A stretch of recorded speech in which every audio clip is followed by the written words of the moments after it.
Hevitry ny VVF zany dia manampy amin'ny lafiny atao hoe ara-teknika aloha amin'ny fametrahana an'ilay fomba fitantanana maharitra ny makamba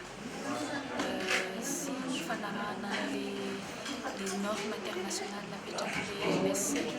ahafahana mahazo ny certification an'herinandro. Izay zany tena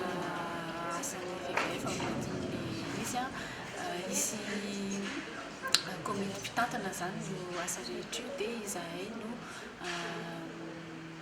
manampy ny asa andavanandron'ilay komity zany. Io zany tena hitarika ny fametrahana an'ilay asa rehetra, ilay faritra asa rehetra ho fanatsarana ny fitrandrana makamba, hitarika koa ny fitadiavana fiara-miasa sy famatsim-bola amin'ny mpiara-miombonantoka rehetrarehetra ary toko hitarika sy hanamora ny fifandraisan'ny rehetra izay tafiditra ao anatin'ilay fitrandrana makamba satria ny tena zava-dehibe ao anatin'io dia tsy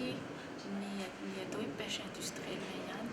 amin'ity indray mandeha ity no jerena fa ny tena pêche industrielle sy ny pêche traditionnelle satria mitovy ihany ny makamba samy trandrahana ireo ka ilay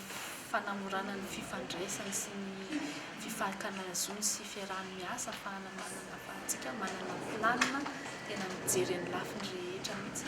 izay zany tena isan'ny asa